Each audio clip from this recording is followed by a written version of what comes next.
Good morning బావా. Coffee. Good morning dear.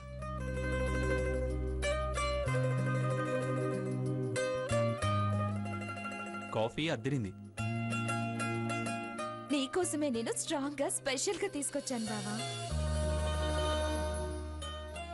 నీకు నా మీద ఎంత స్ట్రాంగ్ లవ్ ఉందో కాఫీలో కనబడుతోంది. థ్యాంక్స్ బావా.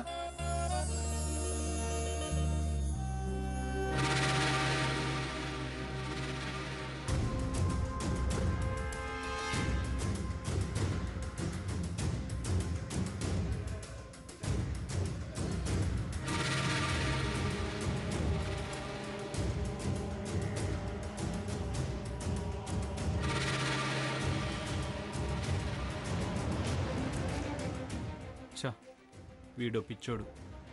శోభనానికి రాకుండా ఎవరి ప్రాణాలు రక్షించడానికి వెళ్ళింది అంటే తానంతే అని సమర్థించి పొద్దున్నే ఎంత బాగా ఈవిడి గారి కొంగు పట్టుకు తిరుగుతున్నాడు.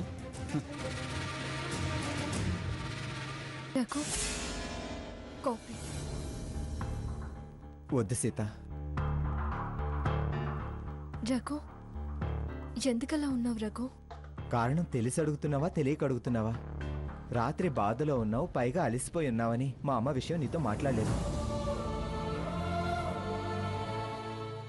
అయ్యో, అత్తయ్య గారి దగ్గరికి వెళ్ళాలి. అమ్మ నాతో తప్పకుండా వస్తానని చెప్పింది.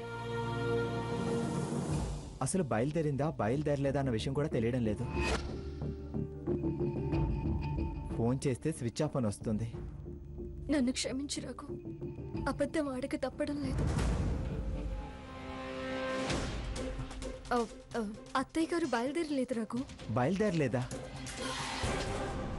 నీకెలా తెలుసు? నాకు ఫోన్ చేసి చెప్పారు. ఫోన్ స్విచ్ ఆఫ్ లో ఉంది, ఛార్జింగ్ లేదన్నా. అదే లాస్ట్ కాల్ ప్రదక్షిణలు చేస్తున్నప్పుడే వచ్చింది. ఆ విషయం నాతోనే చెప్పొచ్చుగా. నువ్వున్న మూడ్ వేరు. నిన్ను డిస్టర్బ్ చేయడం ఎందుకని చెప్పలేదు. అమ్మ వస్తుందని ఎంత ఆనందపడ్డాను, ఆశగా ఎదురు చూశాను. అసలు అమ్మ ఎందుకు రాలేనంది? ఎవరో ఆత్మీయురాలు, చిన్ననాటి స్నేహితురాలట. ఆవిడికి హెల్త్ బాగోలేక హాస్పిటల్లో ఉన్నారట. వాళ్ళ పిల్లలంతా ఇతర దేశాల నుంచి రావడానికి 10-15 రోజులు అవుతుందట. ఆమెను చూసుకోవడానికి ఎవరూ లేరని, ఆవిడే చూసుకోవాల్సి వస్తుందని చెప్పారు.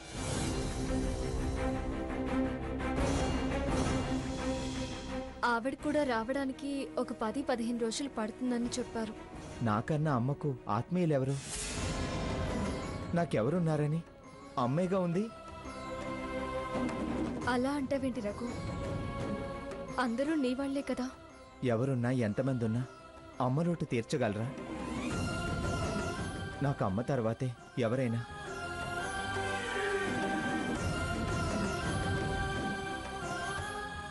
నీ గురించి తెలిసే నీ దగ్గర దాచమన్నారు అత్తయ్య.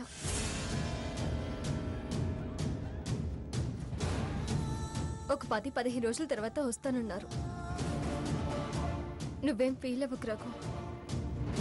పదరకు టిఫిన్ చేద్దావు కానీ. పదరకు.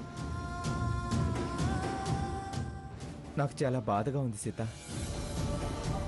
పేగు బంధం అంటే ఇదే కాబోలు.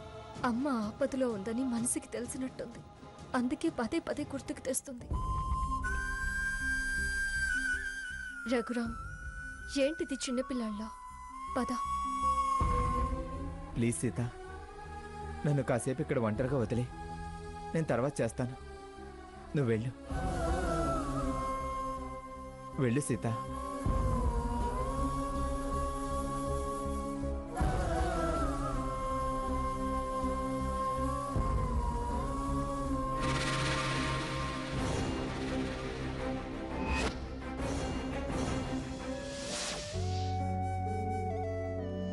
Good morning madam.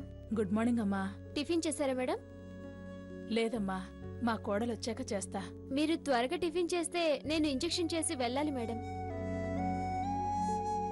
డాక్టర్ గారు ఎవరో వస్తారన్నారు, వచ్చారా అమ్మా? లేదండి, ఇంకో పావుగంటలో వస్తారు. అలాగా, సరే సరే, మీరు టిఫిన్ చేయండి, నేను మళ్ళీ వచ్చి ఇంజెక్షన్ చేస్తాను. అలాగే. Okay madam.